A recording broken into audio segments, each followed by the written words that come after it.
ভূত FM show আমি কখনোই মিস করি না, যদিও সময়ের কারণে লাইভ শোনা হয় না, তবে সবসময় আমি ভূত এফএম এর সাথেই আছি। আমার কাছে বেশ কিছু ঘটনা আছে, কিন্তু সময়ের অভাবে পাঠানো হয় না। এইবার এই বন্ধের সময়টা আমি কাজে লাগিয়েছি এবং একটা ঘটনা টাইপ করে ফেলেছি। আর কোনো কথা না বাড়িয়ে সরাসরি চলে যাচ্ছি আমার ঘটনায়। গত মাসে বিজয়ের দিবসের বন্ধে আমি এবং আমার স্ত্রী মৌসুমী একটা ট্যুর এজেন্সির মাধ্যমে সুন্দরবনে ঘুরতে চাই। সঙ্গত কারণে ট্যুর এজেন্সির নাম প্রকাশ না করার জন্য অনুরোধ রইল। সেখানে আমি এবং আমার স্ত্রী সহ আরো প্রায় ৭৫ জন টুরিস্ট ৩ দিন একটা জাহাজে করে পুরো সুন্দরবন ভ্রমণ করি। যেহেতু আমরা ট্যুর এজেন্সির মাধ্যমে গিয়েছি, তাই পুরো সময় আমাদের সাথে বন বিভাগের একজন গাইড ছিলেন। মহান আল্লাহর রহমতে আমাদের ট্যুরটা বেশ ভালোই হয়েছিল। সেই ট্যুরের দ্বিতীয় রাতে যখন আমরা সবাই জাহাজে অবস্থান করছিলাম, তখন আমার সেই বন বিভাগের গাইডের সাথে কথা হয়। সুন্দরবন দেখতে যেমন সুন্দর, তেমনি তার মধ্যে লুকিয়ে আছে অনেক অজানা ভৌতিক ঘটনা। ভূত এফএমে অনেক আগে সুন্দরবন নিয়ে ঘটনা শুনেছিলাম। সেই চিন্তা থেকেই ওনার কাছ থেকে সুন্দরবন নিয়ে ঘটনা জানতে আগ্রহ প্রকাশ করি। সঙ্গত কারণে ওই বন বিভাগের গাইডের নাম প্রকাশ করার না করার জন্য অনুরোধ রইল। আমি ওনার মুখে শোনা সেই ঘটনা তার মতো করে লিখে পাঠালাম। সুন্দরবনের গভীরে শরণখোলা রেঞ্জের আশেপাশের কোনো এক প্রত্যন্ত গ্রামে ৮০-৯০ দশকের দিকে এই ঘটনাটি ঘটে।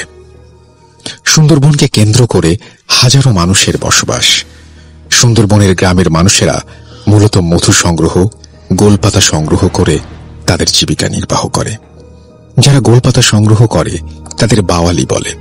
বনের অভ্যন্তরে নদী ও খালের পাড়ে প্রাকৃতিকভাবেই জন্মে প্রচুর পরিমাণ গোল গাছ। ডিসেম্বর থেকে মার্চ মাস পর্যন্ত গোলপাতা আহরণের সময়। প্রতি বছর এই মৌসুমে সাতক্ষীরা, বরগুনা, বাগেরহাট ও পটুয়াখালীর হাজার হাজার বাওয়ালি গোলপাতা আহরণ করে নৌকার মাধ্যমে পরিবহন করে এবং তা বিক্রির কাজ করে। সেই সময় বাওয়ালিরা দল বেঁধে বনের গভীরে গিয়ে গোলপাতা সংগ্রহ করত। কারণ বনের গভীরে একদিকে যেমন বাঘের ভয় থাকে, তেমনি তখন ডাকাতেরও খুব উৎপাত ছিল। প্রতিটি বাওয়ালি দলে একজন মানুষ দলের প্রধান হিসেবে থাকত। সে মূলত তার দলকে সংঘবদ্ধভাবে বনের মধ্যে নিয়ে যাওয়া এবং একসাথে ফেরত আনার দায়িত্ব পালন করত। বাওয়ালিরা তখন বিকাল সন্ধ্যার মধ্যে গোলপাতা নিয়ে গ্রামে চলে আসত। সন্ধ্যার পর কোনোভাবেই কোনো মানুষ বনের মধ্যে অবস্থান করত না। সেই সময় মদন নামের একজন বাওয়ালি ছিল। জানুয়ারি মাসের দিকে একদিন মদন বাওয়ালি দলের সাথে বনের মধ্যে গিয়ে গোলপাতা সংগ্রহ করছিল। সেদিন প্রচুর ঠান্ডা এবং কুয়াশা পড়েছিল। বনের মধ্যে ঠান্ডার প্রকোপ এমনিতেই অন্য সব জায়গার তুলনায় অনেক বেশি। ওই দিন দুপুরের দিকে হঠাৎ মদনের শরীর খুব ঘামতে আরম্ভ করে। অন্যান্য বাওয়ালিরা মদনকে একটু বিশ্রাম নিতে বলে। মদন কিছুক্ষণ একটা গাছের নিচে বসে থাকে, কিন্তু মদনের শরীর আরো খারাপ হতে থাকে এবং তার ভীষণ অস্বস্তি লাগতে লাগে। মদন তাই জলদি গ্রামে ফিরে যেতে চায়। মদন বাওয়ালি প্রধানকে বলে যেহেতু তার শরীর খুব খারাপ, তার সাথে একজন বাওয়ালিকে দিতে যেন মদন গ্রামে ফিরে যেতে পারে। বাওয়ালিরা সবসময় সময় মতো গোলপাতা কাটা ও সংগ্রহ না করলে পাতা নষ্ট হওয়া, এমনকি গোলপাতার ঝাড় ধ্বংস হয়ে যাওয়ার আশঙ্কা থাকে। ওই দিন কাজের প্রচুর চাপ থাকায় বাওয়ালি প্রধান মদনের সাথে কোনো বাওয়ালিকে গ্রামে যেতে দিল না। বাওয়ালি দলের প্রধান মদনকে বলে, তুমি একটু কষ্ট করে হলেও আরো কিছু সময় এখানে থাকো, তাহলে কাজ শেষে আমরা সবাই একসাথে গ্রামে ফিরে যাব। কিন্তু মদন এই কথায় রাজি হল না। বাওয়ালি দলের প্রধানের অনেকে অনুরোধের পরেও মদন একাই গ্রামের জন্য রওনা হয়ে গেল। সন্ধ্যার দিকে বাওয়ালি দল গ্রামে ফিরে এলো। বাওয়ালি দলের প্রধান সবার আগে মদনের ঘরে গিয়ে মদনের শরীরের কি অবস্থা জানতে গেল। মদন ঘরে তার বৃদ্ধ বাবা মা, স্ত্রী দীপালি আর ৩-৪ বছরের একটা সন্তান ছিল। বাওয়ালি প্রধান মদনের ঘরে খোঁজ নিতে গেলে জানা যায় মদন তখনও ঘরে ফেরেনি। দীপালি বাওয়ালি প্রধানের কথা শুনে খুব চিন্তিত হয়ে পড়ে। সে বাওয়ালি প্রধানকে বলে তাদের সবার এখনই আবার বনে গিয়ে মদনের খোঁজ করা দরকার, কিন্তু বাওয়ালি প্রধান তাতে রাজি হয় না, বরং দীপালিকে শান্ত হতে বলল।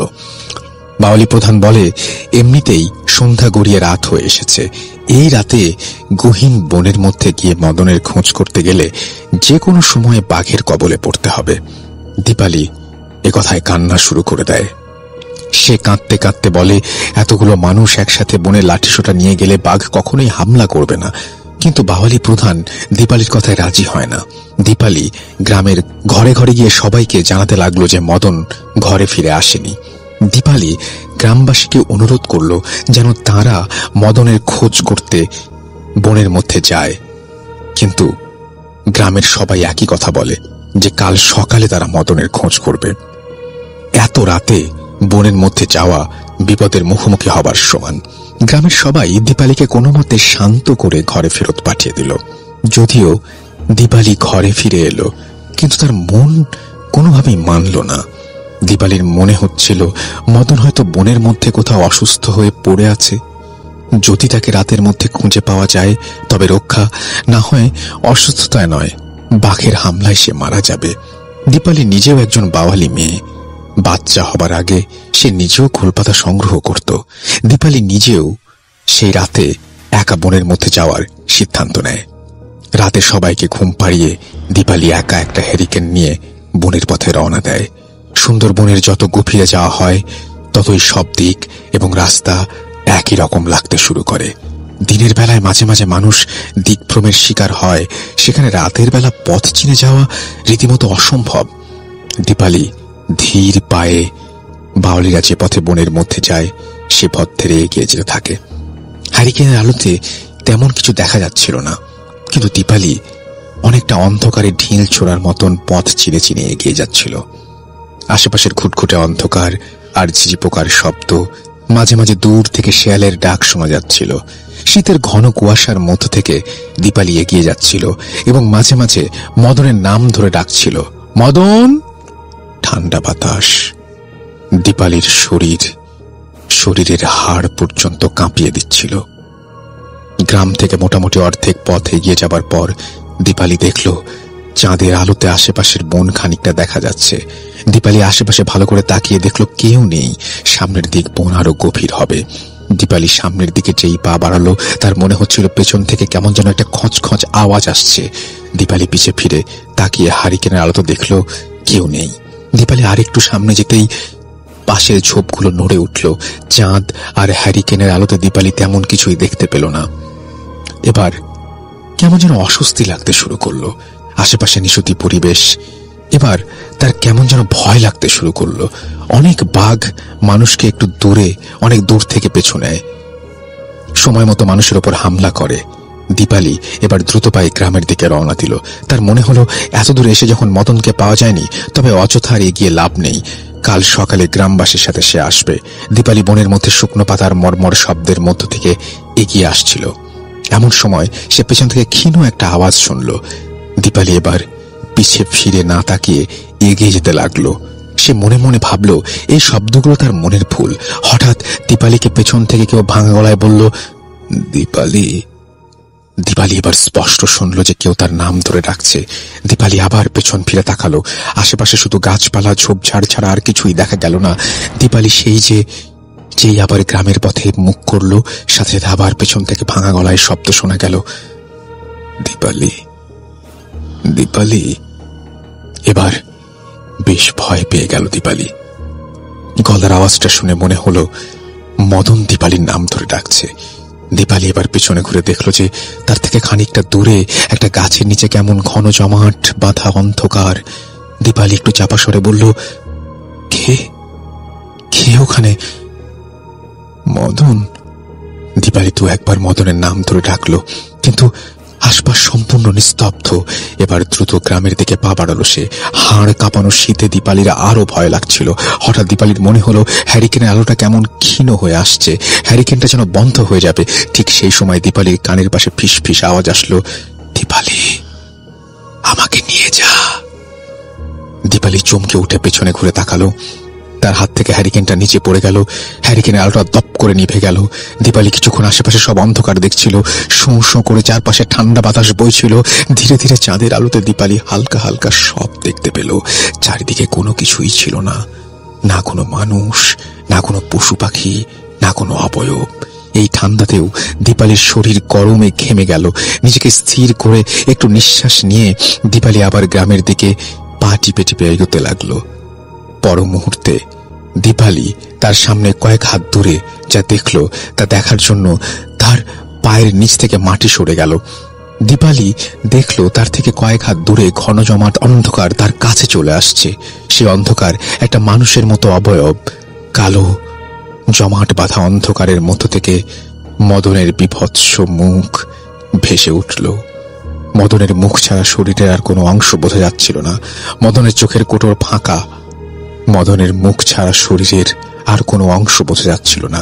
মদনের চোখের কোটর ফাঁকা ছিল, তাতে কোনো মনি ছিল না। তার মুখের বিভিন্ন স্থানে বড় বড় ক্ষত। বিকৃত মুখটা দীপালির দিকে এগিয়ে আসছিল আর বলছিল, দীপালি আমাকে নিয়ে যা, দীপালি আমাকে নিয়ে যা। এই দৃশ্য দেখে দীপালি আর সহ্য করতে পারল না। প্রচন্ড জোরে চিৎকার দিয়ে বোনের দিকে ছুটতে লাগলো। কিছু দূর গিয়ে দীপালি পা পিছলে পড়ে যায় অথবা নিজে থেকে জ্ঞান হারিয়ে ফেলে। কারণ এরপর তার আর কিছুই মনে ছিল না। খুব ভোরবেলা মদনের বাবা মা ঘুম থেকে উঠে দীপালিকে ঘরে না পেয়ে জলদি গ্রামবাসীকে খবরটা জানায়। গ্রামবাসীরা ওই বাওয়ালি প্রধানের সাথে সুন্দরবনের গভীরে যায়। তারা বনের মধ্যে একটা পুকুরের পাড় ঘেঁষে দীপালিকে অচেতন অবস্থায় খুঁজে পায়। দীপালির শরীরে প্রচন্ড জ্বর ছিল। মদনের লাশ পাওয়া যায় বনের অনেকটা ভেতরের দিকে। তার চোখ দুটো উপড়ে ফেলা হয়েছিল। মুখের বিভিন্ন অংশ ক্ষত দেখে সবাই ধারণা করছিল কোনো শকুন অথবা কোনো পাখি মাংস খুবলে খেয়ে ফেলেছিল। মদনের চেহারাটা খুব বিকৃত ছিল। অসুস্থতার কারণে মদন হয়তো বনের মধ্যেই স্ট্রোক করে মারা গিয়েছিল। এরপর তার মৃত লাশটাকে বন্য পশু বা শকুন খুবলে খেয়ে বিকৃত করেছে। দীপালিকে গ্রামে নিয়ে আসার 2 দিন পর দীপালির জ্ঞান ফিরে আসে। দীপালি তখন গ্রামবাসীকে তার সব ঘটনা খুলে বলে। দীপালির জ্বর কোনোভাবে কমানো সম্ভব হয়নি। কয়েকদিন পর দীপালি মারা যায়। ঘটনা এখানে শেষ হতে পারত, কিন্তু তা হলো না। এরপর সন্ধ্যার পর ওই গ্রামের কোনো মানুষ বনের মধ্য দিয়ে গ্রামে ফিরতে গেলেই প্রায় মদনের গলার আওয়াজ পেত। ফিসফিস করে মদন বলছে, আমাকে নিয়ে যা, আমাকে নিয়ে যা। এমনকি ভর দুপুরেও বাওয়ালিরা মদনের ডাক শুনছে। এই কারণে বাওয়ালি এবং গ্রামবাসীর মধ্যে একটা ভয় কাজ করে। গ্রামবাসীরা ওঝার কাছে গিয়ে সব ঘটনা খুলে বলে। ওঝা বলে, মদনের শেষ ইচ্ছা ছিল সে গ্রামে ফিরে আসবে, কিন্তু তা পারেনি। তাই মদনের অতৃপ্ত আত্মা কোনো বাওয়ালিকে গ্রামে ফিরে আসতে দেখলেই তার সঙ্গ নিয়ে যেতে চায়। এই ছিল ঘটনা। ভালো লাগলে অবশ্যই পড়ে শোনাবেন। আপনাকে অনেক ধন্যবাদ। দোয়া করি ভূত এফএম এভাবেই বছরের পর বছর চলতে থাকুক। ভালো থাকবেন। নাম এবং ঠিকানা মেহেদী রহমান, এবং তারপরে তিনি তার RK মিশন রোড গোপীবাগের ঠিকানা দিয়েছেন। আমি জানি না ঘটনাটা মানে একজনের মুখ থেকে শোনা, ধরে নিচ্ছি এটা একটা সত্যি ঘটনা। যদিও আমি এটার উপর কোনো মন্তব্য করতেছি না, বিশ্বাস করা বা না করা কমপ্লিটলি আপনাদের ব্যাপার। কিন্তু এইটা পাঠিয়েছেন মেহেদী রহমান, মোহাম্মদ মেহেদী রহমান, এবং তিনি তার পুরো ঠিকানা এবং ফোন নাম্বার দিয়েছেন এখানে। এবং আরেকটা জিনিস আমার কাছে মনে হয় যে এখানে মদন ফেরার সময় যদি একই রাস্তা ধরে ফেরে তাহলে বাওয়ালিদের কিন্তু তাকে রাস্তায় পাওয়ার কথা। আমার ধারণা যে শকুন বা যে কোনো প্রাণী যারা তাকে খুবলে খেয়েছে বলে ধারণা করা হচ্ছে, তারা তাকে কিছুটা টেনে হয়তো বনের গভীরে বা অন্য কোথাও নিয়ে গিয়েছিল। সেটা শকুনের পক্ষে হয়তো সম্ভব না, অন্য কোনো প্রাণীর পক্ষে হয়তো সম্ভব, সেটাও হতে পারে। বা পুরো মৃত্যুটাই অস্বাভাবিক হতে পারে। এবং তারপর থেকে এখনো তো মদন সেই সুন্দরবনে আছে। সুন্দরবনে গেলে কেউ হয়তো, আর যদি ঘটনাটা সত্যি হয়ে থাকে তাহলে হয়তো আপনারাও শুনতে পাবেন মদনের সেই আর্তচিৎকার, আর্তনাদ। এই ছিল ঘটনা, এবং আশা করছি এই ঘটনাটি আপনাদের ভালো লেগেছে। আমি চলে যাব আজকের প্রথম স্টোরিতে, এবং আমি ফিরে যাব এই জানুয়ারি মাসেই 2018 জানুয়ারিতে চলে যাব, এবং 2018 জানুয়ারিতে স্টুডিওতে এসেছিলেন ফারনান, এবং ফারনান একটা লাশের ঘটনা বলেছিলেন। আমরা একটু আগে মদনের লাশ হওয়া থেকে এবার চলে যাচ্ছি একটা লাশ টানার ঘটনায়, এবং আশা করছি এই ঘটনাটি আপনাদের ভালো লাগবে। চলুন শুনে আসি ঘটনাটি। জি, সবাইকে নতুন বছরের অনেক শুভেচ্ছা। আমি ফারনান, পুরান ঢাকা থেকে এসেছি। আর আজকে যে ঘটনাটা শেয়ার করব, ঘটনাটা আমাকে শেয়ার করেছেন জিকো ভাই, ওনার বড় ভাইয়ের একটা ঘটনা। তো ওনার বড় ভাই একজন এমবিবিএস ডক্টর, এবং ওনার একটা জীবনের একটা পর্যায়ে উনি যেটা করেন যে ওনার যে দেশের যে বাড়ি, গ্রামের বাড়ি যেখানে, সেখানে একটা হাসপাতালে বেশ কিছু সময় ধরে উনি চিকিৎসা পেশায় নিয়োজিত ছিলেন। মানে ওখানে বেশ 6 মাসের মতো সে ওখানে বসতেন ওই হাসপাতালে। তো ওই সময়টাতে একটা ঘটনা তার সাথে ঘটে, এবং এই ঘটনাটাই আজকে আমি শেয়ার করব। তো ওনার যে কাজটা মেইনলি ছিল যে সব পেশেন্টদের দেখার পরে যেই কোনো ধরনের যদি বেওয়ারিশ লাশ আসতো, সেই লাশগুলোকে পোস্টমর্টম করা। আচ্ছা। তো এই ঘটনাটা যে সময়টাতে ঘটে, ঠিক তার প্রায় মাসখানিক ধরে এরকম বেওয়ারিশ আসে নাই। আচ্ছা। মানে অফ ছিল আসাটা। তো হঠাৎ এক শীতের রাতে, মানে অনেক ঠান্ডা পড়েছিল সেই রাতে, এবং যেটা হয় যে খুব একটা পেশেন্টও ছিল না ওই হাসপাতালে, যেহেতু গ্রামের একটা হাসপাতাল। তারা খুব তাড়াতাড়ি, মানে উনি ওখান থেকে চলে আসবে, বাসায় ফিরে যাবে। তো উনি 6টা কি 7টা এরকম একটা সময় মানে বের হতে যাবে, ঠিক তখনই একটা লাশ আসে, মানে অ্যাক্সিডেন্টে নিহত একটা লাশ হাসপাতালে আসে, এবং ওই লাশটার কোনো পরিচয় পাওয়া যায়নি। অনেকক্ষণ ধরেই তারা চেষ্টা করে, আশেপাশের এলাকার লোকজন, যে লাশটা আসলে কোত্থেকে এসেছে। মানে হাইওয়ে রোডের উপরে লাশটাকে পাওয়া যায়, তার কোনো পরিচয় পাওয়া যায়নি। তো যেটা হয় যে তাকে তৎক্ষণাৎ লাশটার পোস্টমর্টম করার নির্দেশ আসে। আচ্ছা।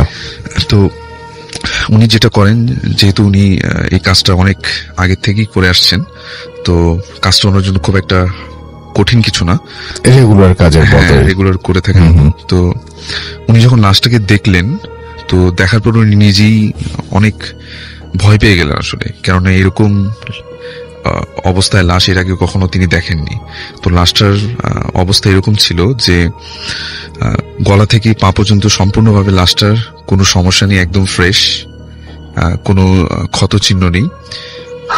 যেটা হয়েছিল যে মাথার যে সাইডটা, ওখান থেকে প্রায় 80% মতো থেতলে গিয়েছিল। মানে খুবই ভয়ানক একটা অবস্থা, যে কেউ লাশটাকে দেখলেই মানে ভয় পেয়ে যাবে এরকম একটা অবস্থা।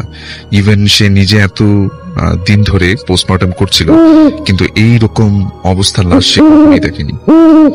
তো উনি যেটা করলেন যে যেহেতু সেই রাতের মধ্যেই, রাত 10টার মধ্যেই নাকি পোস্টমর্টমের রিপোর্ট পাঠাতে হবে পুলিশ স্টেশনে, সেজন্য উনি যেটা করলেন যে সে রাতেই পোস্টমর্টমের কাজটা সেরে ফেললেন। তো উনি যখন পোস্টমর্টম করছিলেন তখন যেটা হয় যে ওনার সাথে যে একজন ডক্টর ছিল, উনি যখন করছিলেন তখন ওনার কাছে মনে হচ্ছিল যে লাশটার হাত পা হঠাৎ করে নড়ে চড়ে উঠতেছে এরকম, মানে এখন পর্যন্ত লাশটাতে মনে হচ্ছে লাইফ আছে। তো উনি তখন মনে হচ্ছে লাইফ আছে, হ্যাঁ, হাত পা নড়তেছে এরকম হঠাৎ করে ওনার কাছে বারবার মনে হচ্ছিল। এবং উনি এনশিওর হওয়ার জন্য তার সাথে যে ডক্টরটা ছিলেন তাকেও জিজ্ঞেস করছিলেন যে তুমি কি এরকম কিছু দেখেছো? তো সেও বললো যে হ্যাঁ, আমার কাছেও মনে হচ্ছিল যে হঠাৎ করে হাত পা নড়ে উঠছে লাশটার।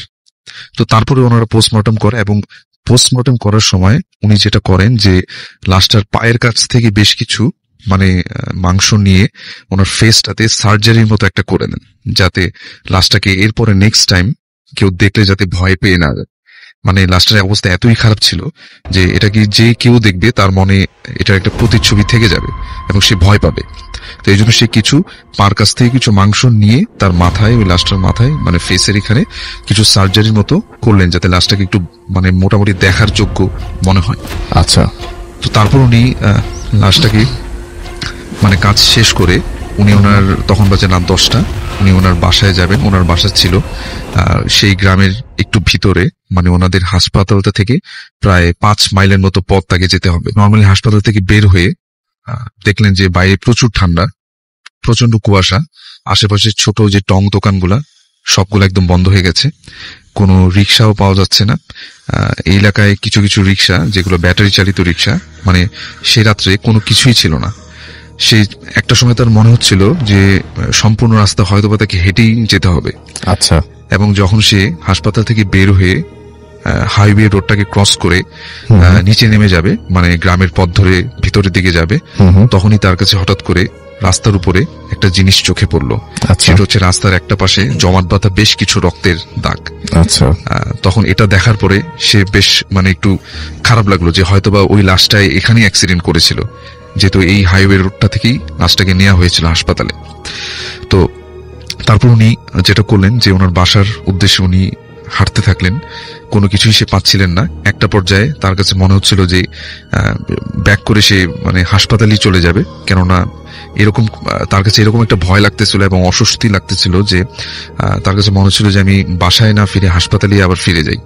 সে চিন্তা করলো যে আমি বাসায় ফোন করে দেন হাসপাতালে আবার চলে যাই। আবার একটা সময় চিন্তা করলো যে না, আমি বাসায় চলে যাই, যেহেতু লাশটা হাসপাতালে রয়েছে। তার কাছে খুব মানে অস্বস্তি ফিল করতেছিল, সে তার কাছে ভালো লাগতেছিল না যে সে কি করবে আসলে। তো একটা পর্যায়ে এরকম করতে করতে সেই গ্রামের রাস্তা ধরে যখন সে হাঁটছিল, হঠাৎ করে দেখলো যে দূর থেকে একটা রিক্সা তার সামনে এসে দাঁড়ালো, এবং রিক্সাটা ছিল ব্যাটারি চালিত রিক্সাগুলোর মতো একটা রিক্সা, এবং ওটাতে একটা রিক্সাওয়ালা বসা ছিল। এবং রিক্সাওয়ালা ওনাকে বললেন যে আপনি কোথায় যাবেন, আপনাকে আপনার গন্তব্যস্থলে আমি পৌঁছে দিব। তো উনি একটু চিন্তা করলেন যে না ঠিক আছে, যেহেতু রিক্সাটা পেয়ে গেছি, এখন বাসার উদ্দেশ্যে যাওয়া যাবে। এবং রিক্সাওয়ালার বর্ণনাটা আমি এভাবে দিব যে রিক্সাওয়ালাটা বসা ছিল, ওনার সম্পূর্ণ শরীর চাদরে ঢাকা ছিল, মুখে একদম জাস্ট চোখটা দেখা যাচ্ছিল, আর বাকি সবকিছুই মানে শীতের জন্য সে মানে শীতের কাপড় চোপড় পরেছিল, এরকম একটা অবস্থা।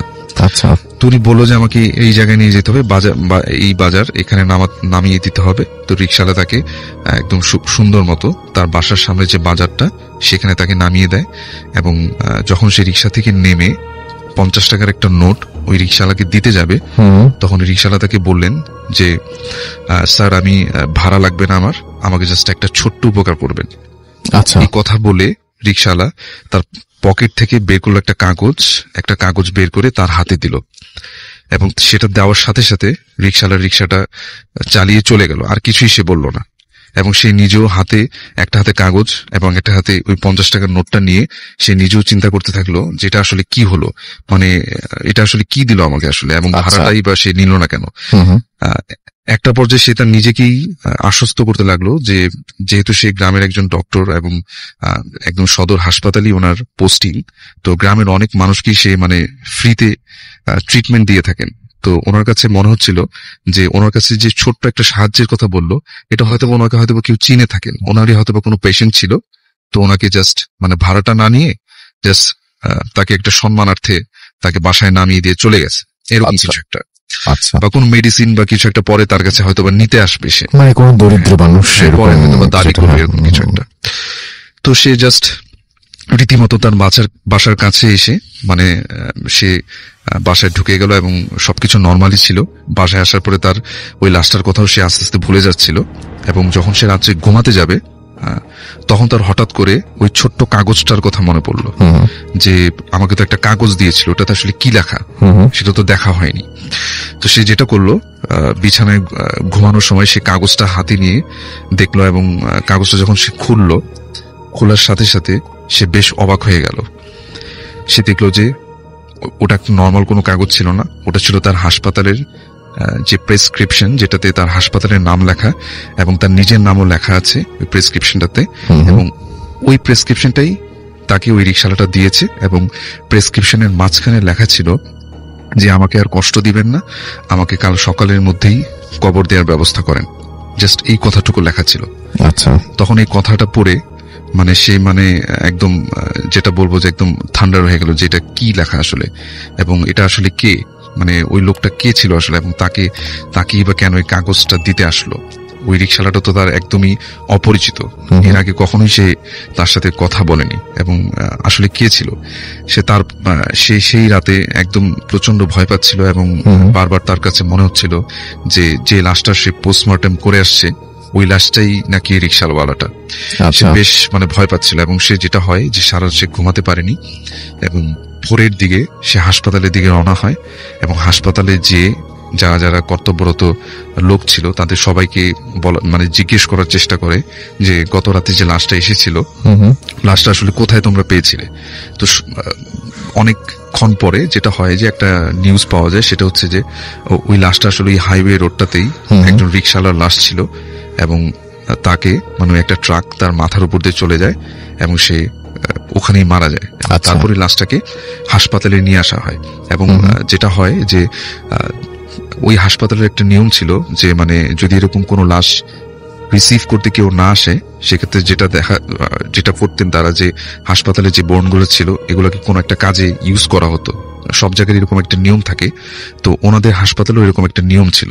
তা এবং উনি যেটা করলেন যে সকালের দিকে প্রায় একদম দুপুর পর্যন্ত চেষ্টা করলেন যে লাশটার ভালো মতো খোঁজ খবর নেওয়ার, কিন্তু কোনো লোকই ওই লাশটাকে নিতে আসলো না। তো উনি তখন যেটা চিন্তা করলেন, যেহেতু তার কাছে একজন রাত্রে এরকম একটা রিকোয়েস্ট করেছিল যে আমাকে ছোট্ট একটা উপকার করবেন, এবং সে যেটা চিন্তা করলো যে লাশটাকে আর সেই মর্গে না রেখে লাশটাকে একদম বেওয়ারিশ হিসেবে দাফনের ব্যবস্থা সে করে দিল। লাশটা জানাজাও পড়ানো হলো এবং লাশটাকে দাফনের ব্যবস্থা করে দেওয়া হলো। এই ছিল আমার ঘটনা।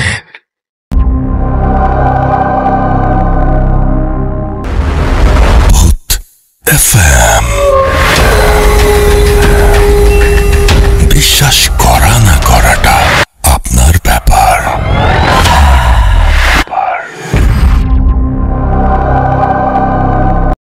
শুনছেন রেডিও ফুটের এফএম, আমি রাসেল আছি সাথে, এবং চলছে ভূত এফএম। আরো একজন মানুষকে কিন্তু বাদ দেওয়া যায় না কোনোভাবেই, সেটা হচ্ছে আমাদের আফনান ভাই, রাইট? সো আফনান ভাইয়ের জন্য আমাদের খুব বেশি দূর যেতে হবে না, নভেম্বর মাসে ফিরে গেলেই চলবে। এবং নভেম্বর মাসের 2018 নভেম্বরে তিনি এসেছিলেন এবং একটা চমৎকার ঘটনা তিনি শেয়ার করেন, এবং আশা করছি যে এই ঘটনাটি আপনাদের অনেক ভালো লাগবে। কোনো কথা না বাড়িয়ে চলুন চলে যাই আফনান ভাইয়ের ঘটনায়। আসসালামু আলাইকুম লিসেনার্স। ওয়ালাইকুম সালাম। আশা করি সবাই ভালো আছেন। তো আজকে রাসেল ভাই যে ঘটনাটা আমি শেয়ার করব, ঘটনাটি ঘটেছিল সিঙ্গাপুরে, বাট যার সঙ্গে ঘটেছিল বা যিনি আমাকে বলেছেন তার বাসা রাজবাড়ির বালিয়াকান্দি উপজেলাতে। তো ঘটনাটি আসলে যে আমাকে বলেছে তার নাম আব্দুল কাদের। তো তার বড় ভাইয়ের নাম হলো আব্দুল খালেক। ওই আব্দুল খালেক 2010 সালে উনি সিঙ্গাপুরে গিয়েছিলেন। তো সিঙ্গাপুরে উনি যেখানে কাজ করতে গিয়েছিলেন সেখানেই এই ঘটনাটি ঘটে। তো সেই ঘটনাটি আমি সরাসরি চলে যাব। তো রাসেল ভাই, সিঙ্গাপুরের বিষয়টা বলার আগে আমি কয়েকটা বিষয় বললে ঘটনার প্রেক্ষাপটটা আগে থেকে একটু লিসেনারদের বুঝতে সুবিধা হবে। সেটা হলো বেসিক্যালি সিঙ্গাপুরটা কিন্তু সেকেন্ড ওয়ার্ল্ড ওয়ারের সময় এটি জাপানিরা দখল করে নিয়েছিল, এবং জাপানিরা দখল করার পর সেখানে কিন্তু অনেকগুলো কনসেন্ট্রেশন ক্যাম্প তারা করেছিল। পুরো সিঙ্গাপুরে বিভিন্ন জায়গাতে কনসেন্ট্রেশন ক্যাম্প ছিল। আর কনসেন্ট্রেশন ক্যাম্প হচ্ছে সেই ক্যাম্প যেখানে যুদ্ধবন্দীদেরকে ধরে নিয়ে অকথ্য নির্যাতন করা হতো। তো পরবর্তীতে যখন মিত্রবাহিনী অ্যালাইড ফোর্সেস এর সোলজাররা যখন সিঙ্গাপুর দখল করে নেয়, তখন কনসেন্ট্রেশন ক্যাম্প থেকে বন্দীদেরকে মুক্ত করা হয়। আর রাসেল ভাই, আর একটা বিষয় সেটা হলো জাপানি কিছু শব্দ রয়েছে, যেমন হাসনাহেনা, রিক্সা, হারিকিরি। এই হারিকিরি অর্থ হচ্ছে, এটা জাপানি শব্দ, সেটা হলো যে জাপানি সোলজাররা বা কোন নাগরিকরা যদি শত্রুপক্ষের আগমন দেখে তাহলে তাদের হাতে আত্মসমর্পণ না করে তারা ধারালো একটা কোনো অস্ত্র দিয়ে নিজেরা সুইসাইড করে। এটাকেই জাপানি শব্দে হারিকিরি বলা হয়। তো দেখা গেল যে কনসেন্ট্রেশন ক্যাম্প থেকে একজনও জাপানি সোলজারদেরকে জীবন্ত গ্রেফতার করতে পারেনি অ্যালাইড ফোর্সেস এর সোলজাররা, মিত্রবাহিনীর সোলজাররা। তো সেখানে তারা বিভিন্ন কনসেন্ট্রেশন ক্যাম্পে এইভাবেই তারা মারা গিয়েছিলেন আর কি। এখন রাসেল ভাই, আমি ঘটনাতে চলে যাচ্ছি। তো যিনি গিয়েছিলেন আব্দুল খালেক সাহেব, উনি বেসিক্যালি সিঙ্গাপুরে যাওয়ার আগে বিভিন্ন ধরনের কাজ আছে ওখানে। কেউ কনস্ট্রাকশনের কাজ, কেউ ইলেকট্রিশিয়ান হয়ে ট্রেনিং নিয়ে সেখানে যান। উনি বেসিক্যালি পাইপের কাজ, যেটাকে আমরা প্লাম্বার বলি আর কি, উনি প্লাম্বারের কাজ শিখে সেখানে গিয়েছিলেন, যে বিল্ডিং এর পাইপের কাজ উনি করবেন। তো উনি যে কোম্পানির সাথে চুক্তিবদ্ধ হয়ে তাকে পাঠানো হয়, ওটা তুরস্কের একটি কোম্পানি। তো তুরস্কের একটি কোম্পানি, ওইখানে সিঙ্গাপুরের পাদাং নামক একটা জায়গা আছে, ওই জায়গাতে একটি বিল্ডিং এর কাজ, কনস্ট্রাকশনের কাজের দায়িত্ব নেন, এবং ওইখানে ওনার দায়িত্ব থাকে উনি পাইপের কাজগুলো দেখাশোনা করবেন। কারণ ছাদ যখন ঢালাই হয় সেখানে ভিতরে পাইপ দেওয়া হয়, বিভিন্ন জায়গায় ইলেকট্রিক লাইনগুলো কিভাবে হবে, কোথায় পাইপ দেওয়া হবে, সেগুলো তো দেখতে হবে আর কি। এই জন্য সার্বক্ষণিক তাকে ওই সময় থাকতে হবে। তো তাকে নিয়ে যাওয়া হয় ওখানে রাসেল ভাই।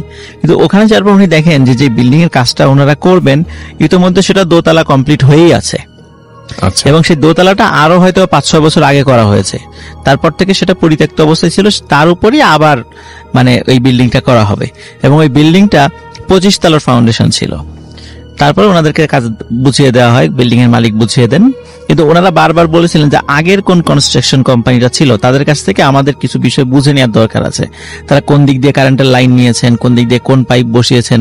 তখন বলে যে তাদের সাথে কথা বলতে হবে না, মালিক বলেন যে তাদের সাথে কথা বলার দরকার না, আমি আপনাদেরকে বুঝাই দিচ্ছি। তখন তারা বারবার ওই কনস্ট্রাকশন ফার্মের সাথে কথা বলার চেষ্টা করলেও মালিক তাদেরকে কথা বলতে দেন নাই, মালিকই বুঝিয়ে দেন। যাই হোক, তারা যথারীতি কাজ শুরু করে দেয়। কিন্তু মনে একটু সন্দেহ লাগে, কি ব্যাপার তাদের সাথে কথা বলতে দিচ্ছে না কেন।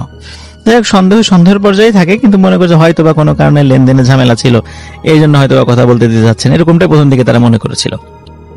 তো রাসেল ভাই কাজটা যখন শুরু হয়, তো প্রথম 2 দিন 3 দিন কাজে কোনো সমস্যা হচ্ছিল না। বেসিক্যালি রাসেল ভাই ওখানে কাজের জন্য 150 জন লোক কাজ করতো, মানে 24 আওয়ার্স কাজ চলতো, মানে 3 8 24, 8 ঘন্টা করে 50 জন করে কাজ কন্টিনিউ।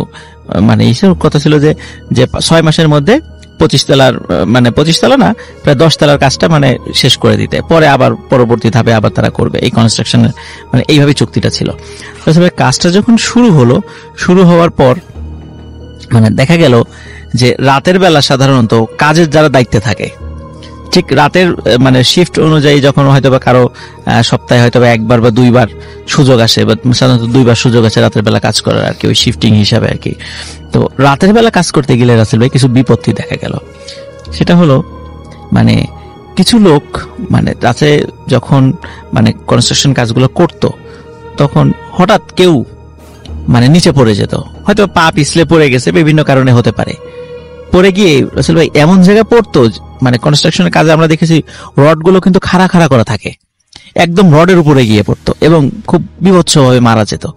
তো এইভাবে যখন কয়েকজন লোক মারা গেল, তখন লোকজন রাতের শিফটে কাজ করতে চাইলো না। তখন বলা হলো আমরা রাতের শিফটে কাজ করব না।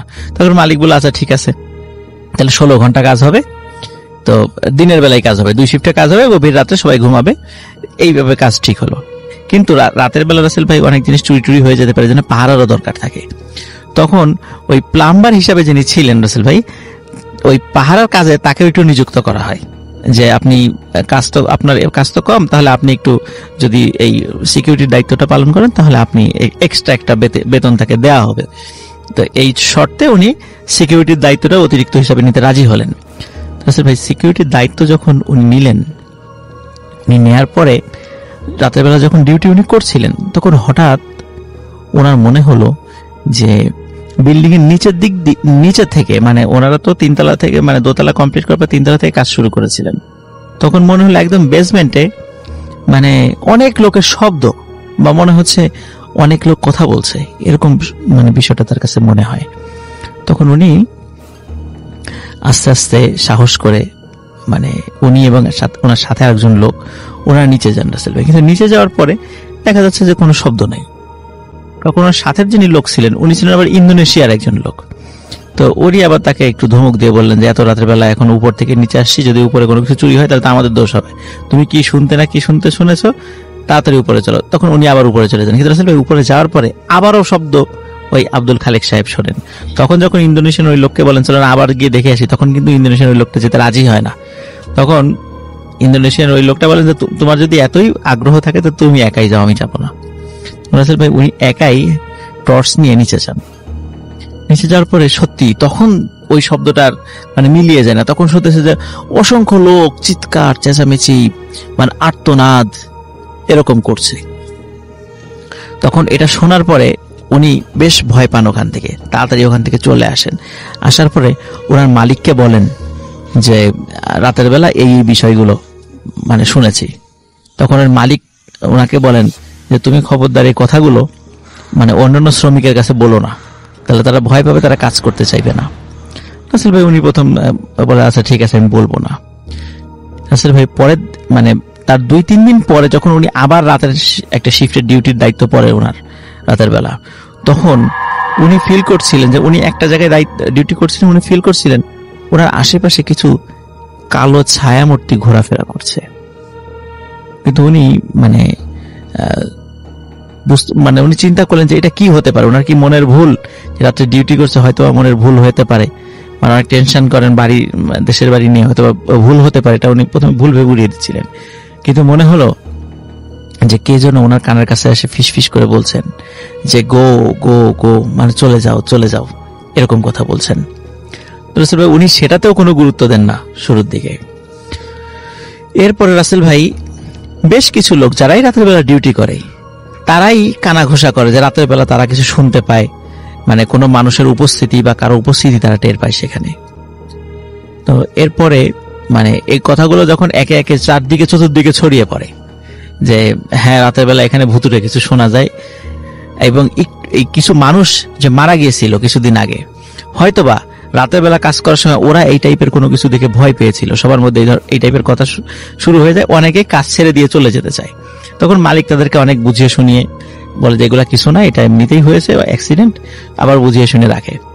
আসলে সর্বশেষ আব্দুল খালিক ভাইয়ের সাথে যে ঘটনাটা ঘটেছিল সেটা হলো উনি আবার যখন রাতের বেলা ডিউটি করছিলেন তখন আবার নিচ থেকে প্রচুর আর্তনাদ। তখন উনি সাহস করে চিন্তা করেন যে এবার আমি সত্যি যাই দেখি এটা কি আমার মনের ভুল নাকি। তো উনি অনেক সাহস করে সত্যি রাসেল ভাই নিচে যান। সেখানে যাওয়ার পরে উনি তখন মানে এতদিন তো শুধু মানে শুনেছেন, তখন চোখে উনি দেখলেন অসংখ্য লোক সেখানে মানে আর্তনাদ করছে এবং নির্দয়ভাবে কাউকে পেটানো হচ্ছে, কাউকে হত্যা করা হচ্ছে, মানে এক বিভীষিকাময় দৃশ্য, কারো শিরচ্ছেদ করা হচ্ছে, কাউকে ফাঁসি দেওয়া হচ্ছে, এরকম বিভীষিকাময় দৃশ্য সেখানে উনি দেখলেন। ওই দৃশ্য দেখে উনি ওখানে সেন্সলেস হয়ে পড়ে যান। সকালবেলা যখন ওনাকে উদ্ধার করা হয় তখন উনি সব বিষয়গুলো খুলে বলেন এবং উনি ওনার মালিককে বলেন উনি আর কাজ করবেন না। তখন ওনার মালিক অনেক তাকে রাখার জন্য চেষ্টা করে, কিন্তু উনি বলেন না, উনি কিছুতে আর কাজ করবেন না। তখন উনি আবার দেশে ফিরে আসেন। রাসেল ভাই পরবর্তীতে আব্দুল খালিক ভাই যেটা জানতে পেরেছিলেন সেটা হলো ওই যে মানে ওই যে ওনার যে বিল্ডিং এর কাজটা 2 তলা করে মানে শেষ হয়ে গেছিল, এর আগের আরেকটা কোম্পানি কাজ শুরু করেছিল, সেটা একটা মালয়েশিয়ান কোম্পানি। মালয়েশিয়ান কনস্ট্রাকশন কোম্পানিটা কাজ শুরু করলেও ওনারা ওই কনস্ট্রাকশন কোম্পানির প্রায় 27 জন লোক সেখানে মারা যায়, যার কারণে শ্রমিকরা কাজ করতে অসম্মতি জানায় এবং ওই কোম্পানিটা আর কাজটা কন্টিনিউ করতে পারে না, 2 তলা পর্যন্ত করে ওখানে কাজটা শেষ করে রাখে। তারপরে 5-6 বছর পরে আবার তুরস্কের একটা কোম্পানির কাজটা মানে কনস্ট্রাকশন কোম্পানির কাজটার দায়িত্ব পায় এবং তারা ওই কাজটা শেষ করার জন্য হাত দেয়। তাছাড়া পরবর্তীতে আব্দুল খালিক ভাই উনি খোঁজ খবর নিয়েছিলেন যে ওইটা শুধু 4 তলা পর্যন্ত পরবর্তীতে করা সম্ভব হয়েছিল। এরপর থেকে ওই পাদাং নামক স্থানে ওই বিল্ডিংটা 25 তলা বিল্ডিংটা 4 তলা করেই ওর কাজটা সমাপ্ত। আজ পর্যন্ত আমি শুনেছি যে ওটা 4 তলাই রয়ে গেছে। এটা ছিল রাসেল ভাই ফার্স্ট স্টোরি।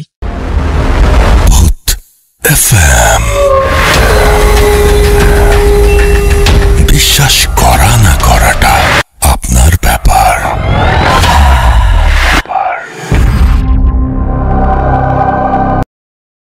Welcome back. আরো একবার ফিরে এলাম আমি রাসেল এবং আপনাদের সবাইকে আরো একবার স্বাগত জানাচ্ছি ভূত এফএমে। চলে যাব আমাদের পরবর্তী ঘটনায়। যেভাবে লেখা আছে আমি সেভাবেই পড়ছি। প্রিয় রাসেল ভাই, নিশ্চয়ই ভালো আছেন। ভূত.কমে আমরা সচরাচর যে ধরনের ঘটনা শুনে থাকি তার কেন্দ্রবিন্দুতে থাকে কোনো ব্যক্তি বা তার পরিবার, কিন্তু ঘটনার মূল নায়ক যদি হয় একটি বাড়ি, তাহলে কেমন হয় বলুন তো? আজ শেয়ার করছি একটি বাড়ি এবং একে ঘিরে ঘটে যাওয়া বিভিন্ন ঘটনা। বলছিলাম দীপ্ত সিলেট থেকে প্রথমে আপনার প্রতি অশেষ কৃতজ্ঞতা আমাকে ভূত.কমের একজন অফিসিয়াল স্টোরি টেলার হিসেবে নির্বাচিত করার জন্য। সেই সাথে ধন্যবাদ রইল বিভিন্ন পর্বে আমার পাঠানো 4টি ইমেল পড়ে শোনানোর জন্য। রাসেল ভাই, আপনি আমাকে জানিয়েছিলেন হ্যালোইন এপিসোডের জন্য একটি ঘটনা সংগ্রহ করে পাঠানোর জন্য, তাই লিখতে বসে গেলাম। ভালো লাগলে ভূত.কমের শ্রোতাদের পড়ে শোনানোর অনুরোধ রইল। আমি হ্যালোইনে পারিনি, কিন্তু হ্যালোইনে আমাদের যে স্টোরি সেই সময়টা একেবারেই আমি পাইনি দীপ্তর এই ঘটনাটি শোনানোর মতন, কিন্তু এখন শোনাচ্ছি। আমি চলে যাচ্ছি ঘটনায়।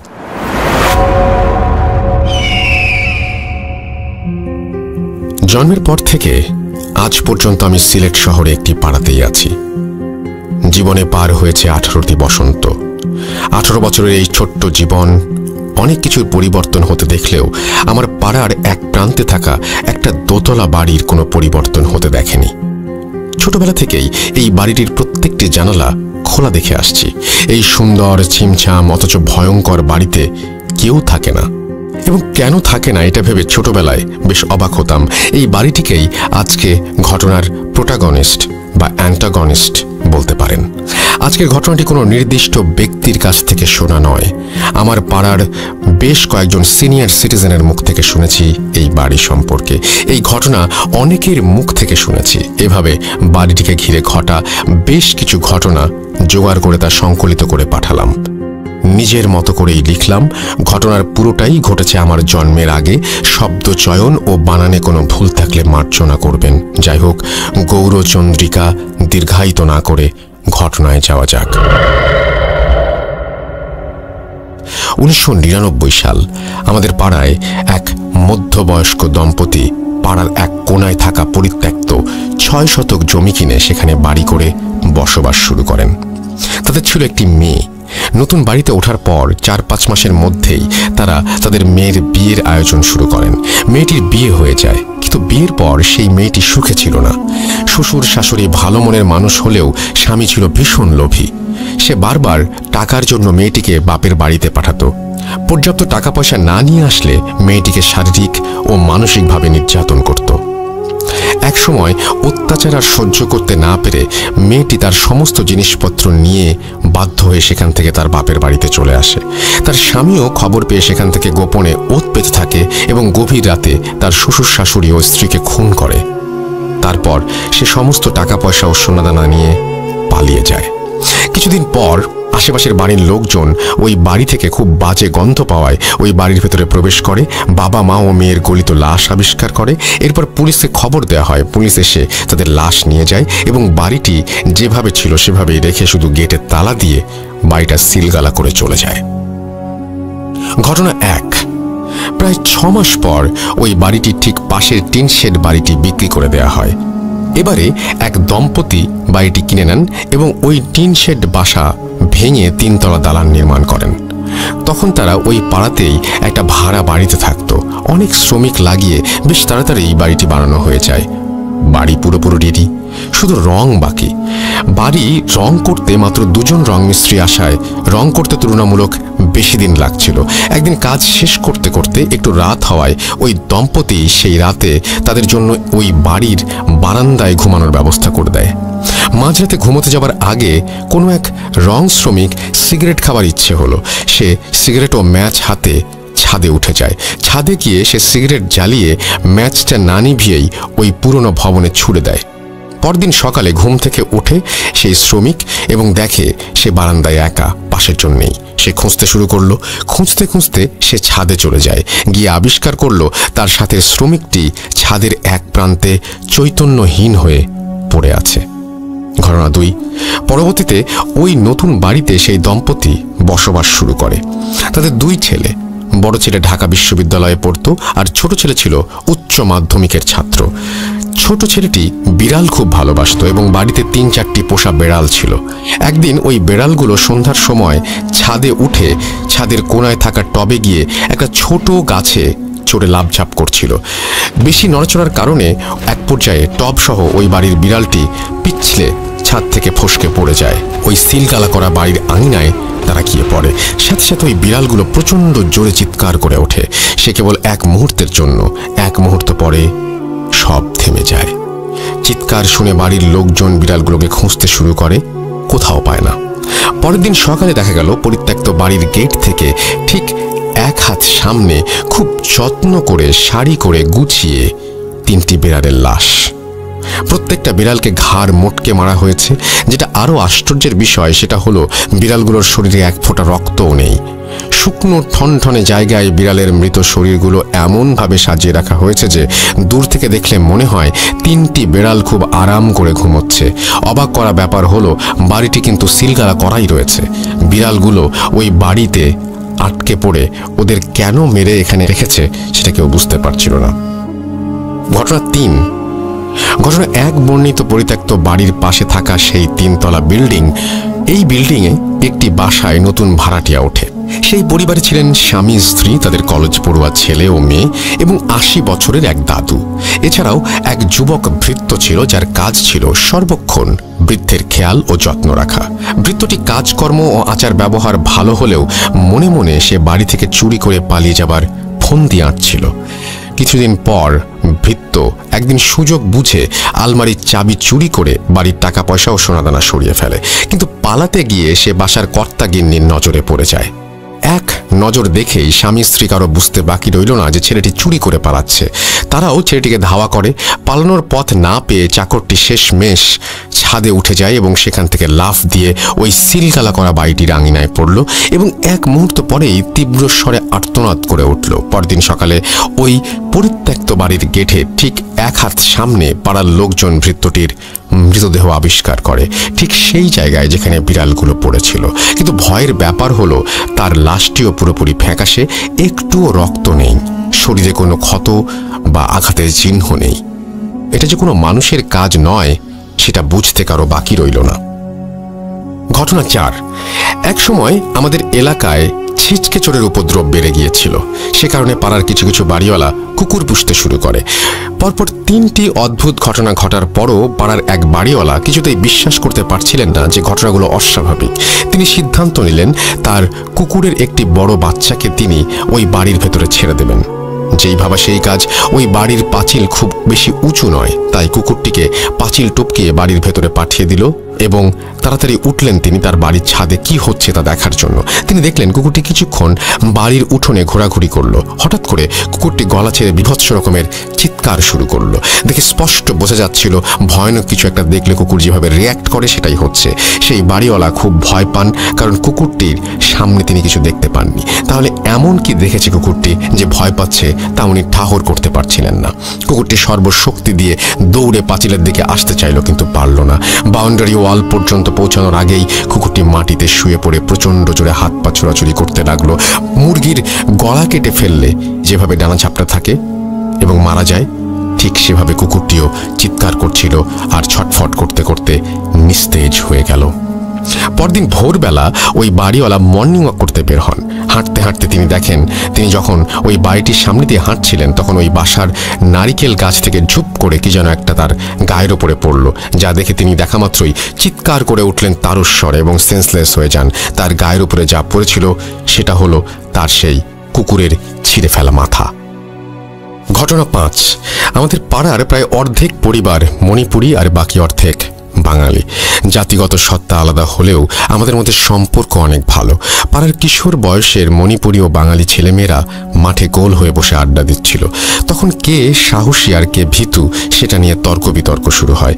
এক পর্যায়ে সাগর নামে এক মণিপুরি কিশোর দাবি করল সে নাকি সব থেকে সাহসী। তখন সবাই তাকে প্রমাণ দিতে বলল। সাগর বলল সে নাকি ভুতুরে বাড়ির ভেতর ঢুকবে এবং সেখান থেকে বের হয়ে আসবে। সকলে তার এমন কথা শুনে আঁতকে উঠল। সবাই মিলে তাকে বারবার এই কাজ করতে নিষেধ করতে লাগলো। সবাই বলল যে অন্যভাবেও নিজের সাহসের প্রমাণ দেয়া যায়, কিন্তু সে জেদ করে রইল যে সে বাড়ির ভেতরে যাবেই। সবাই মিলে স্বীকার করে নিল সে সব থেকে সাহসী, কিন্তু সাগর গোঁ ধরে রইল ওই বাড়িতে সে যাবেই। কেউ কিছু বুঝে ওঠার আগেই সে উঠে দাঁড়িয়ে চিতাবাঘের মতো দৌড় দিল ওই বাড়িটির দিকে। এক মুহূর্ত লাগলো সবার বুঝতে ও কি করছে। বোঝা মাত্রই সকলে মিলে চিৎকার করতে করতে ওর পেছনে দৌড়ানো শুরু করলো। ততক্ষণে ও বাড়ির পাঁচিল পেরিয়ে ভেতরে চলে গেছে। সকলের সম্মিলিত কোলাহল শুনে পাড়ার বিভিন্ন বাড়িঘর থেকে মানুষজন বের হয়ে আসতে লাগলো। সকলে ওই ভুতুরে বাড়ি পর্যন্ত আসার আগেই সে লাফ দিয়ে ভেতরে ঢুকে পড়ল। প্রায় সাথে সাথেই আর্তনাদ করে সাগর হাঁচড়ে পাঁচড়ে আবার দেয়াল বেয়ে ওই বাড়ির ভেতর থেকে রাস্তায় আসার চেষ্টা করতে থাকে, কিন্তু বোঝা যাচ্ছিল দেয়ালের ওপাশ থেকে কোনো একটা কিছু তাকে আটকে ধরে রেখেছে। গলা ফাটিয়ে সে চিৎকার করে কাঁদতে লাগলো। এমন অবস্থায় সাগরকে দেখার পরপরই পাড়ার কয়েকজন মিলে সাগরের হাত ধরে টানাটানি করতে শুরু করলো। বেশ অনেকক্ষণ দুপাশ থেকে টানাটানির পর সাগরকে সবাই মিলে শেষমেশ বাড়ি থেকে বের করে নিতে সক্ষম হলো। সেদিন থেকেই সাগর মানসিক ভারসাম্যতা হারিয়ে ফেলে। আজও সাগরদা মানসিক ভারসাম্যহীন হয়েই পড়ে আছে। ঘটনা 6। 1 বছরের মধ্যে পরপর এভাবে বাড়িটিকে ঘিরে বিচ্ছিন্ন ঘটনা ঘটার ফলে পাড়ার সবাই নড়ে চড়ে বসেন এবং একটি সমাধানের আসার পরিকল্পনা করেন। রাঙামাটি থেকে একজন মহিলা অঘরী তান্ত্রিককে নিয়ে আসা হয়। তিনি এসে প্রথমে যা যা হয়েছে তার সবকিছু জেনে নিলেন। পরদিন পূর্ণিমা এবং সেই মাঝরাতে একটা মশাল জ্বালিয়ে বাড়ির চারিদিকে ঘুরতে থাকেন। অনেকবার ঘোরার পর তিনি সবাইকে ঘুমিয়ে পড়তে বলেন এবং পরদিন সকাল 8টায় পাড়ার বড় মাঠে সবাইকে ব্যাপারটি জানাবেন বলে জানান। পরদিন 8টা, সকলে অধীর আগ্রহ নিয়ে অপেক্ষা করছে কি হয় সেই রহস্য জানার জন্য। তান্ত্রিক এলেন। তিনি বললেন, তোমাদের পাড়ার ওই বাড়িটি থেকে এই সমস্যা দূর করা সম্ভব নয়, কারণ ওই বাড়িতে অর্ধ শতাধিক শক্তিশালী জিন মিলেমিশে বাস করে। এরা কখনো কারো ক্ষতি করবে না, কিন্তু যদি কোনো মানুষ বা প্রাণী ওদের শান্তি নষ্ট করে তাহলে ওরা সেই মানুষের ক্ষতি করবে, এমনকি মেরেও ফেলতে পারে। যেমন একদিন রাতে তোমাদের কারো বাসার একজন চাকর এখানে মারা গেছে। সে ছাদ থেকে লাফ দিয়ে বাড়িতে ঢোকার পর দৌড়াতে দৌড়াতে এখানে একটি বাচ্চা জিনকে পা দিয়ে পিষে ফেলে। সাথে সাথে সেখানকার জিনেরা মিলে তাকে জমের দুয়ারে পাঠিয়ে দেয়। তেমনি বিড়ালগুলোও সেখানে জিনকে আছড়ে দিয়েছিল বা কারো স্পর্শ লেগেছিল, সেই জন্য বিড়ালদের সাথেও এই দুর্গতি হয়। একটি সাধারণ জিনকে কাবু করাই অনেক ঝুঁকিপূর্ণ ব্যাপার, আর এখানে তো 50টিরও বেশি শক্তিশালী জিন। যদি আমি এদের কোনো ব্যাপারে কোনো হস্তক্ষেপ করি, কয়েক পলকের মধ্যে আমাকে সহ এই পাড়ার সকলকে মেরে ফেলারও ক্ষমতা রাখে ওরা। কাজেই আমার মনে হয় সব থেকে ভালো হয় যদি তোমরা কখনো ওদের বিরক্ত না করো। কেউ আর কোনোদিন ভুলেও ওই বাড়ির সীমানার ভেতরে ঢুকবে না বা ওই বাড়িতে কোনো কিছু ফেলবে না। যেভাবে বাড়িটা আছে সেভাবেই থাকুক, তাহলেই সবার মঙ্গল। এই বলে সেই অঘরী তান্ত্রিক চলে যান। তারপর থেকে আজ পর্যন্ত সেই বাড়িটি ওইভাবেই পড়ে আছে। দীর্ঘ 21 বছরে এই বাড়িতে আর কখনো কারো পা পড়েনি। এই ছিল আমার হ্যালোইন স্পেশাল পর্ব উপলক্ষে ঘটনা। রাসেল ভাই, বাড়িটি আমাদের পাড়াতেই। আপনি যদি চান নিশ্চয়ই বাড়িটির ছবি তুলে আপনাকে পাঠাতে পারি, ভূত.com-এর শ্রোতা বন্ধুদের দেখাতে পারি। আশা করি ঘটনাটি আপনার ভালো লেগেছে। ঘটনা সিলেক্টেড হলে জানানোর অনুরোধ রইল।